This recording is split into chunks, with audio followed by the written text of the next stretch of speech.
প্রিয় দর্শক, দেশব্যাপী তোলপাড় সৃষ্টি করা কাস্টম অফিসার মতিউর রহমানের ছেলের ছাগল কাণ্ডের ঘটনায় এখন সর্বত্রই আলোচনার ঝড় বয়ে যাচ্ছে। চায়ের দোকান, বাজার, হোটেল, রেস্তোরাঁ সর্বক্ষেত্রেই তাদের সম্পদ নিয়ে চুলচেরা বিশ্লেষণ করা হচ্ছে। কিভাবে এই সম্পদ বানালো, কিভাবে এই সম্পদ রেখেছিল গোপন করে, আর এক ছাগলের কারণেই সব কিছু এভাবে ফাঁস হয়ে গেল। এটাতেও জনগণ খুবই আশ্চর্য। এ পর্যন্ত জানা খবরে মতিউর রহমানের এবং তার স্ত্রী সন্তানদের দেশের বাইরে যাওয়ার নিষেধাজ্ঞা জারি করা হয়েছে। তাদের ব্যাংক হিসাব জব্দ করা হয়েছে। দুদক তদন্ত করছে, কিন্তু সব কিছু ফাঁকি দিয়ে জানা যাচ্ছে ছাগল মতিউর তার পরিবার নিয়ে দেশ ত্যাগ করেছেন। বেনজিরের বেলায়ও আমরা দেখেছি যে দুদকের তদন্ত চলছে, এর ভিতর দিয়ে বেনজির দেশের বাইরে চলে গেল। বেনজিরের সম্পদ কিছুটা বাজেয়াপ্ত করা হলেও ব্যাংকে 200 কোটি 400 কোটি টাকা সে ব্যাংক হিসাব জব্দ করার আগেই তুলে নিয়েছিল। ছাগল মতিউরের বেলায় তেমনটি ঘটেছে কিনা এখনও জানা যায়নি। আগামীতে হয়তো আমরা জানতে পারব।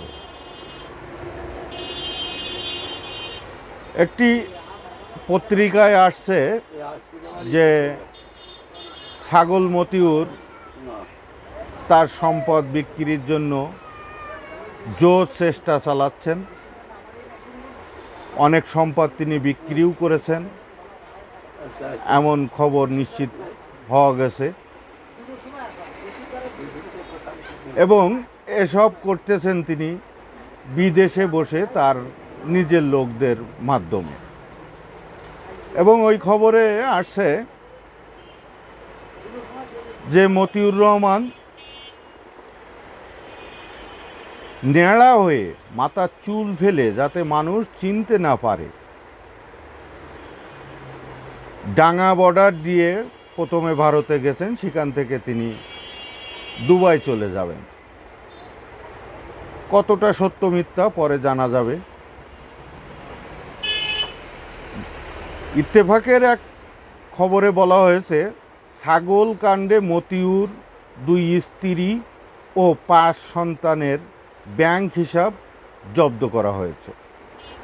ছাগল কাণ্ডে আলোচিত জাতীয় রাজস্ব বোর্ডের এনবিআর সদ্য সাবেক সদস্য মতিউর রহমান ওরফে মিন্টু তার 2 স্ত্রী ও 5 সন্তানের ব্যাংক হিসাব জব্দ করেছে আর্থিক গোয়েন্দা সংস্থা বাংলাদেশ ফাইন্যান্সিয়াল ইন্টেলিজেন্স ইউনিট।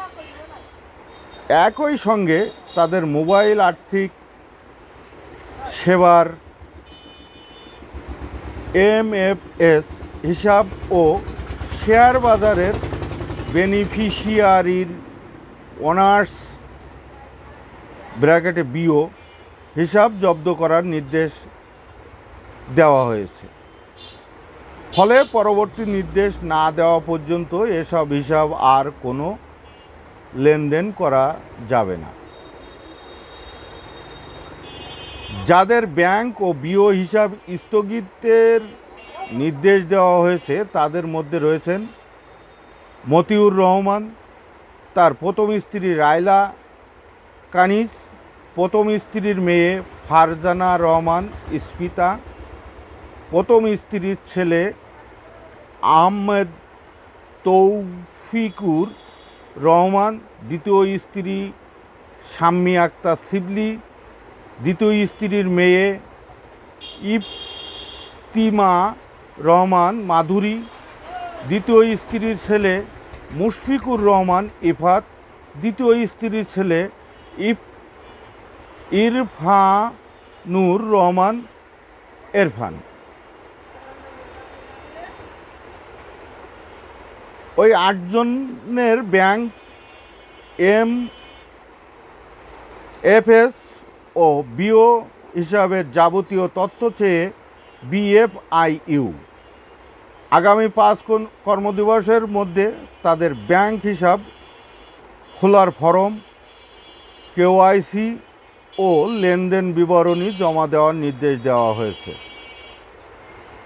আমরা ইতিমধ্যেই জেনে গেছি মতিউর রহমান এবং তার 2 স্ত্রী এবং 2 স্ত্রীর যে সন্তানেরা, তাদের আলিশান বাড়ি, জায়গা, অর্থ সম্পদ অঢেল। তার বিবরণী পড়তে গেলে আপনি ক্লান্ত হয়ে যাবেন। বাংলাদেশে এমন দুর্নীতিপরায়ণ কর্মকর্তার আরও হয়তো হদিশ পাওয়া যাবে।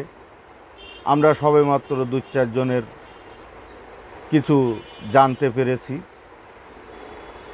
তবে কিভাবে, কাদের চোখ ফাঁকি দিয়ে তারা এই সম্পদের পাহাড় এবং আলিশান জীবনযাপন শুরু করলেন, কেউ 50,000 টাকা, কেউ 70,000 টাকা বেতন পেয়ে তাদের জীবনের চাকা এভাবে ঘুরিয়ে দিতে পারলেন, সেটা জানতে সবার মন চায়। প্রধানমন্ত্রী নিজেও বলেছেন, যে সম্পদ অর্জন করে দেশ ত্যাগ করতে হয়, সে সম্পদ অর্জন করার অর্থ কী? ধন্যবাদ, আপনাদের মতামত জানাবেন।